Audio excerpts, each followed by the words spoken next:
মহিলারা নামাজে সালাম ফিরিয়ে একটি ছোট্ট দোয়া 7 বার পড়লে সংসারের সকল প্রয়োজন আল্লাহ পূরণ করে দিবেন। মনে রাখবেন, আমাদের মা বোনরা যারা আছেন তারা অনেকেই কিন্তু সংসারের ভিতরে সুখ চান, শান্তি চান, এবং বিশেষ করে অনেক সময় স্বামীর অবস্থা খুব ভালো থাকে না। স্বামী দেখা যাচ্ছে অনেক কষ্ট করছে, কিন্তু সংসারে কোনো উন্নতি করতে পারছে না, ডেভেলপ করতে পারছে না। এই জন্য মহিলারা বিশেষ করে যারা আছেন তারা কিন্তু ঘরের ভিতরে অনেক সময় পান, নামাজ পড়ার একটু সময় পান, নামাজের পরে একটু আমল করার সময় পান। যেহেতু পুরুষরা বাহিরে থাকে, সকালবেলা বের হয় আর অনেক রাত্রে চলে আসে, এবং বিশেষ করে অনেক কষ্ট তারা বাহিরে করে থাকেন। বিশেষ করে পুরুষরাও যদি পারেন এই আমলটি করবেন। 5 ওয়াক্ত নামাজ আপনাকে মাস্ট বি পড়তেই হবে। যদি আপনি সংসারের ভিতরে সুখ চান, শান্তি চান এবং প্রয়োজন হাজতগুলো পূরণ করতে চান, তাহলে অবশ্যই 5 ওয়াক্ত নামাজ আপনাকে মাস্ট বি পড়তে হবে। নামাজ ছাড়া আপনি সংসারের ভিতরে কখনো কোশ্চিনকালেও আপনি কিন্তু সুখ এবং শান্তি আনতে পারবেন না। একটু বলেন তো, সুখের মালিক কে? হ্যাঁ, সুখের মালিক হচ্ছেন আল্লাহ। তো ওই আল্লাহকে আপনি অখুশি করে কখনো আপনার সংসারে সুখ আনতে পারবেন না। একমাত্র কাজ হচ্ছে নামাজ পড়া। নামাজ 5 ওয়াক্ত নামাজের পরেই এই ছোট্ট দোয়াটি পড়তে হবে। দোয়াটি হচ্ছে ইয়া কাদিয়াল হাজাত, ইয়া কাদিয়াল হাজাত। আপনি নামাজে সালাম ফিরানোর পরে 5 ওয়াক্ত নামাজ আপনাকে পড়তে হবে। নামাজের পরে সালাম ফিরানোর পরেই আপনি আল্লাহু আকবার পড়বেন একবার, আস্তাগফিরুল্লাহ 3 বার, এরপরে আপনি পড়বেন ইয়া কাদিয়াল হাজাত, ইয়া কাদিয়াল হাজাত, ইয়া কাদিয়াল হাজাত 7 বার পড়বেন।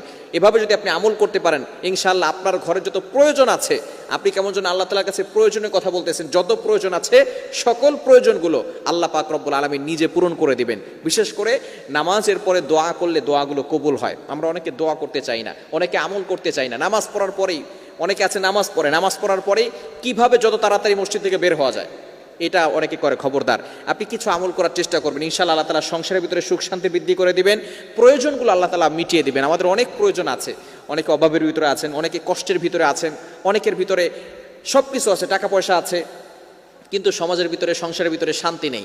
স্বামী স্ত্রীর সাথে ভালো বন্ডিং হচ্ছে না, স্বামী স্ত্রীর কথা শোনে না, স্ত্রী স্বামীর কথা শোনে না, এরকম অনেক সময় হয় কি হয় না? আপনি এই যে অভাবের ভিতরে আছেন, শান্তির অভাব, ঘরের ভিতরে শান্তি নাই, শান্তির প্রয়োজন, এই হাজতগুলোর জন্য আপনি আল্লাহর কাছে দোয়া করবেন, ইয়া কাদিয়াল হাজাত, ইয়া কাদিয়াল হাজাত। এখন যদি আপনি নামাজ না পড়েন, নামাজ না পড়ে যদি আমল করেন, তাহলে কিন্তু কাজ হবে না। অবশ্যই আপনি কোরআন দিয়ে আমল করবেন, নবীজি সাল্লাল্লাহু আলাইহি সাল্লামের হাদিস অনুযায়ী আমল করবেন। অবশ্যই আপনাকে নামাজ পড়তে হবে। নামাজ পড়া হচ্ছে ফরজ। আপনি আল্লাহ তাআলার বিধান নামাজ পড়ে তারপরে আমল করে ফায়দা পাবেন, কিন্তু নামাজ না পড়ে কোনো আমল করে কিন্তু ফায়দা পাবেন না।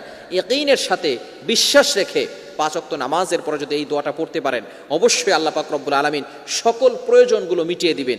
ইয়া কাদিয়াল হাজাত, ইয়া কাদিয়াল হাজাত, এটা বেশি বেশি করে পড়ার চেষ্টা করবেন। এবং বিশেষ করে সংসারের জন্য আপনি বেশি বেশি আল্লাহর কাছে দোয়া করবেন। আপনার স্বামীর জন্য দোয়া করবেন, আল্লাহ আমার স্বামীকে সঠিক বুঝ দান করো, আমার স্বামীকে তুমি যে কাজগুলো করতেছেন তাকে এই কাজের জন্য তুমি তাকে জান্নাতের ওসিলা বানিয়ে দাও, ঘরের ভিতরে সুখ শান্তির ব্যবস্থা করে দাও, টাকা পয়সার ভিতরে বরকত দান করো। এভাবে অনেক মা বোনরা যারা আছেন তারা তাহাজ্জুদ নামাজ পড়ার চেষ্টা করবেন। আমরা এখন বর্তমানে এমন একটা পর্যায়ে চলে গেছি, ফজরের নামাজই পড়ি না, তাহাজ্জুদ তো দূরের কথা, ফজরের নামাজও পড়তে চাই না। ফজরের নামাজ পড়বেন এবং ফজরের নামাজের একটু আগে উঠে তাহাজ্জুদ পড়বেন।